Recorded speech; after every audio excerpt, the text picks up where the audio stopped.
Happy Friday, guys. This video is going to cover a lot of information about leash reactivity problems in dogs. You might have just gotten a new puppy and you're wondering how can you prevent your dog from becoming a reactive dog in the future.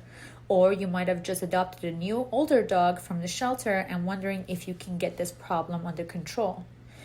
In both scenarios, we always talk about prevention.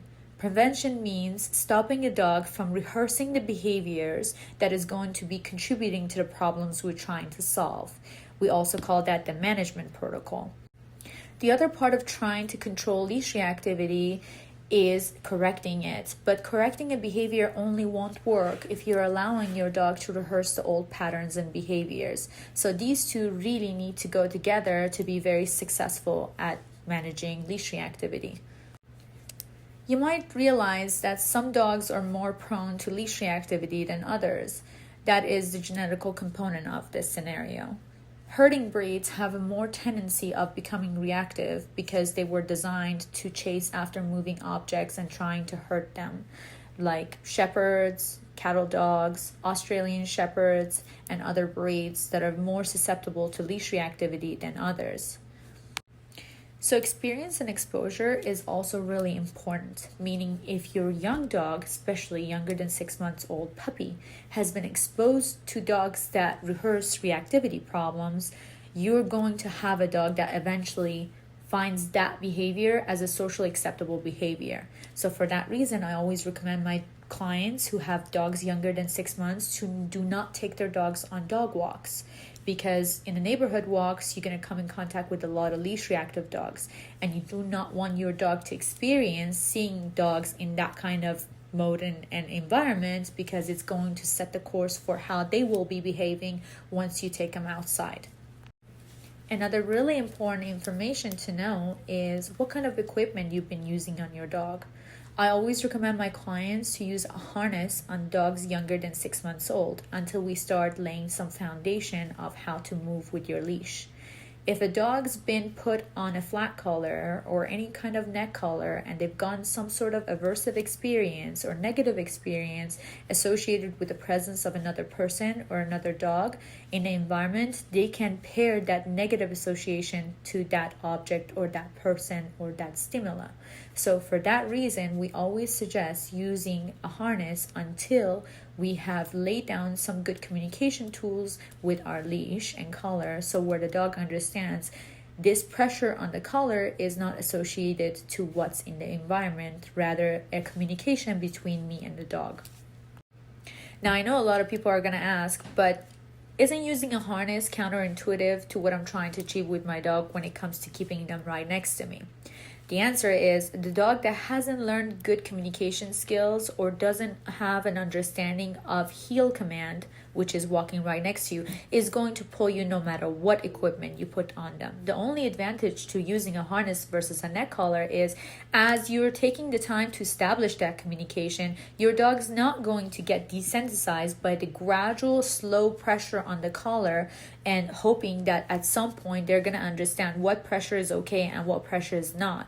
So until I have not established a line of what is acceptable behavior of the dog is, I'm not going to throw a collar on them and ask them to move around with it, because again, we have not taught them the leash pressure concept, which is if I give you leash pressure, that is my communication, that means you're passing the line.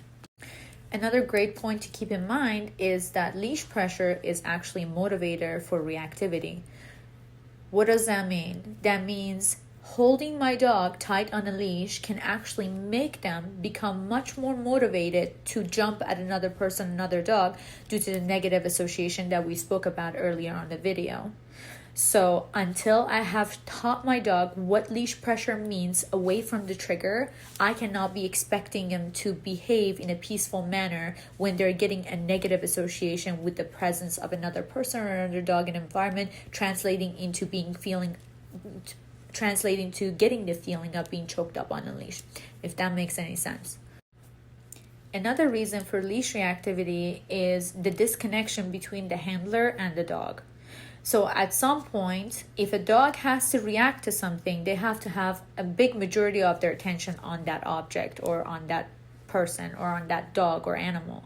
So if my dog hasn't learned, watching me and following me is the most rewarding thing that can happen in an environment, I'm going to constantly be fighting, grabbing their attention off of other things. That could be anything that they might be wanting to react to. So the first and most important thing is, how much engagement do I have with my dog when I take him into different environments? And how long can my dog keep that focus and attention? That's again something that we work through as we do our obedience drills, that teaches the dog to be much more attentive to the handler versus other aspects of the environmental stimulus.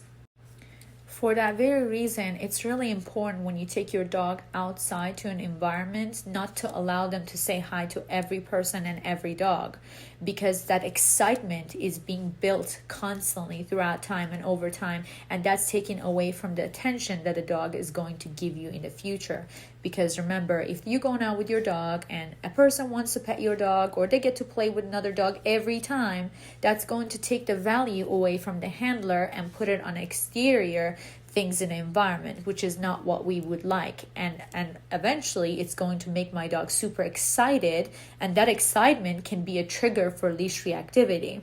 So raising a dog to pay attention to you from the beginning and not letting them, every dog they see and every person they see, for them to go interact with, is teaching them paying attention to you is the most important thing in environment.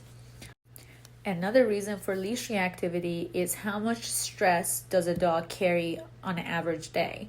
A lot of dogs that are very, very reactive carry a lot of stress. That means they're dogs that can't settle, can't lay down for too long, can't pay attention for a long time, and they want to react to every situation. So just teaching a dog how to stand still, on a stay, or sit still, or just be with you without constantly dragging to sniff something or interact with somebody is going to teach them patience and stress control. So there are things that we can set up throughout the training as we do with the dog to teach them patience, and calmness is also something that we expect out of them on a daily basis. So it becomes the dog's natural habit. There's also the last one that nobody really thinks about, but how you play with your dog is also really important. If you're doing a lot of high intense activities, running for a very long time, playing fetch, frisbee, activities that just constantly amps up your dog without teaching them control, is going to be another reason why your dog might act very aggressive or reactive to other environmental things. So for that reason, if you're playing fetch, maybe incorporate some basic obedience stuff into your fetch game. Maybe cut your dog off halfway before they get that ball. Maybe have them drop the ball and then have them want to sit and stay before you toss that ball and ask them to go get it. So not always just drop, fetch, bring it, drop, fetch, bring it. So incorporate some sort of obedience and control training to teach your dog how to shut off even if they're really stimulated. I hope you found the information in this video useful. If you did, please don't forget to like and comment and send it to your friends and family so they can also use this information. Also, if you're interested in doing Zoom call training with me, you could schedule it by texting me or sending me an email at info@heavensentk-9.com. Or you could send me a message at 949-562-9264 to schedule your Zoom calls if you're outside or inside California. I do some Zoom calls cross country or in different states, so you can take advantage of those. Also, if you have any more questions, you could always call me, text me, or send me an email. For one-on-one training and private sessions, you could also just follow the link to my website and fill out a contact form, and I'll help you as best as I can. Thank you guys. Have a great day.